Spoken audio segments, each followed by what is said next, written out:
So let's slide into this catalog.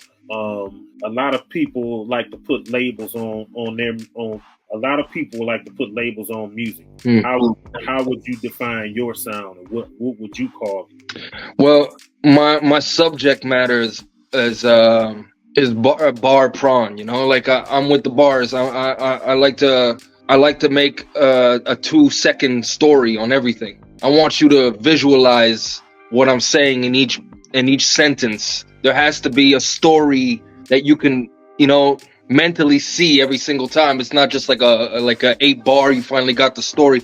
Every single bar you could play my shit. I want it to last.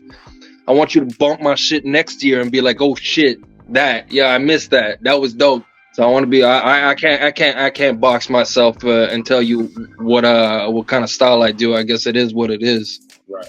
So what would you say out of your catalog? What would you say is your biggest song as far as the impact, as far as the reach or commercial success or whatever? Which one would you say if I want to know about Slik Jack? Which one is the one? Oh, that's a tough one, man. That's a good question. I don't think I have an answer to that right now. I wasn't ready for it. Due to not listening to my own music doesn't help, but shit. I guess that's too hard to say, man. I guess my last shit is my best shit. So, if you check out the next album, the last album I did, that's the best shit I've done. Well, that goes back to what I was saying earlier. You seem like a 90s artist, as far as somebody that I would listen to the album. I probably wouldn't necessarily hear a single on the radio. Like very, very few skilled MCs besides like Biggie or something like that was able to also have the single that was banging on the radio. But like I say, a Wu-Tang album, a Ghostface or something like that, I would be listening to that nonstop. But they don't necessarily have a single, so I guess it would be difficult to answer that question. Which song just blew? Because your body of work will be doing the work for you instead of just boom, I got this big single.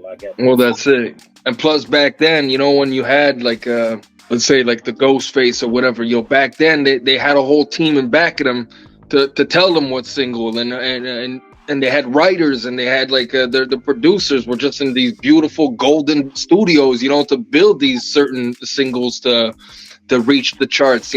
I'm in my studio at home. I'm judging my shit. I can't really, and I don't really give a fuck about the radio, because I don't even like what's on the radio. So why am I gonna do something for that radio?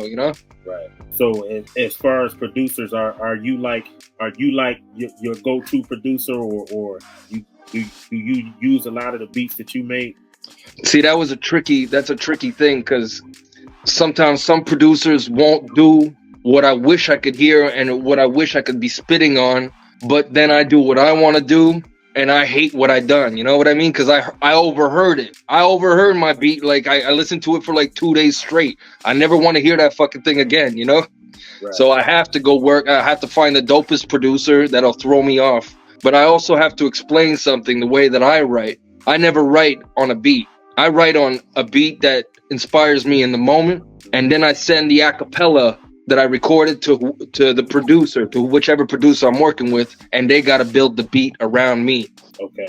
So you send them a verse, and what you tell them what the beat per minute is, and that's it. But that's about it. And that's it. Okay. So I never write down on an actual beat. Okay. I'm just trying to be, like a poet. I like the drum.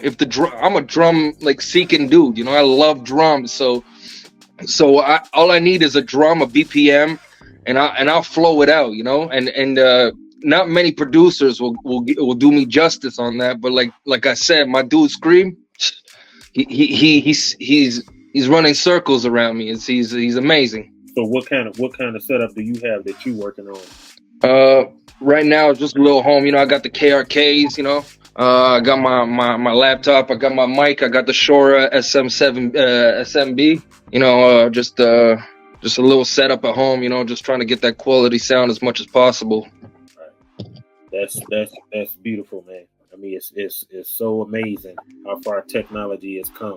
A word. Like I said the last time I talked to somebody, I can take 2 steps over there and I can pull out some 2-inch reels from what I used to have to record on. Damn. When I started recording again, I didn't even pull my studio. My studio is in my furnace room. I didn't even have to pull it back out. I'm like, wow, you can make a whole song on a tablet or a computer and all. It's crazy. Yeah, wow.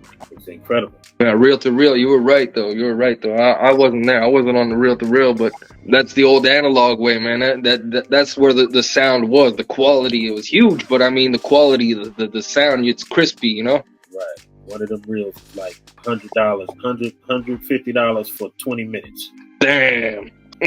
That's amazing. All right. That's amazing. That's crazy. That's crazy. And now, like, you know, I'm gonna go full circle on this, where I'm recording on a, you know, the Shure SM7. What is it called? SM7B, where I started from a headphone. You know, a broken headphone as the microphone, and now I'm here. You know, that's the beauty of not giving up. You know, I could have been like, fuck this. You know, like, you know, I've been doing this for so long, and to have that good material and be able to do it at a click of my hand, you know, it's a beautiful thing.